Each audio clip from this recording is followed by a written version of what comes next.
శ్రీలంక ఒక సంచలనమైనటువంటి నిర్ణయం తీసుకుంది. అంటే ఆ దేశ ప్రభుత్వం ఈ మిడిల్ ఈస్ట్ యుద్ధం వల్ల తీవ్రంగా ఇబ్బందులకు గురవుతుంది. ముఖ్యంగా ఈ చమురు, గ్యాస్ విషయంలో ఇబ్బందులు ఎదురవడం వల్ల శ్రీలంక ప్రభుత్వం ఇప్పుడు వారానికి 3 రోజులైతే సెలవు దినంగా ప్రకటించింది. శనివారం, ఆదివారం అలాగే ప్రతి బుధవారం కూడా ఇప్పుడు అక్కడ సెలవుగా ప్రకటించారు. అయితే ఈ నియమం ఎవరెవరికి వర్తించదంటే ఆరోగ్యం, రేవులు, నీటి సరఫరా, కస్టమ్స్ విభాగాలకైతే ఇది వర్తించదు. మిగతా విభాగాలందరూ కూడా ఖచ్చితంగా సెలవు దినంగా అయితే తీసుకోవాలి. ఎందుకంటే ఈ ప్రయాణాలు చేయడానికి అక్కడ ఉన్నటువంటి పెట్రోల్ సరిపోవడం లేదు. అలాగే మరికొంత ఇంధన కొరత కూడా ఉంది. సో ఇలాంటి పరిస్థితుల్లో అత్యవసరమైనటువంటి దానికి ఇంధనాన్ని ఏర్పాటు చేయాలి. అందుకోసమనే ఈ నిర్ణయం అయితే తీసుకోవడం జరిగింది. నిర్ణయం వచ్చేసి క్యూఆర్ కోడ్లు కూడా ఏర్పాటు చేశారు. మొన్నటి నుంచే క్యూఆర్ కోడ్లు ఏర్పాటు చేశారు. ప్రతి కారుకి 15 లీటర్లు, బస్సుకి 60 లీటర్లు మాత్రమే, డీజిల్ అయినా పెట్రోల్ అయినా. సో ఈ యొక్క క్యూఆర్ కోడ్ తీసుకొచ్చారు. అలాగే బైక్కి 5 లీటర్లు ఇచ్చేవాళ్ళు ఇప్పుడు 2 లీటర్లే ఇస్తున్నారు. సో ఇలాంటి పరిస్థితుల్లో శ్రీలంక ఈ నిర్ణయం తీసుకోవాల్సి వచ్చింది. ఇంకా ఎన్నో దేశాలు డీజిల్ ధరని, పెట్రోల్ ధరని పెంచేసాయి.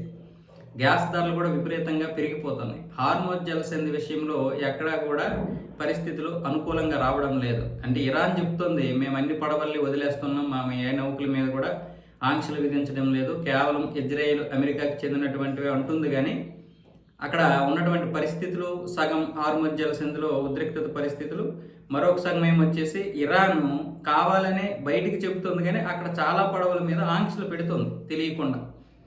ఎందుకంటే అమెరికా మీద ఒత్తిడి పెరగాలి. మరొక వైపు ఆంక్షలు పెట్టలేదని ఎందుకు చెప్తుంది అంటే తన మీద ఎటువంటి ఇది రాకూడదు, రిమార్క్ రాకూడదు.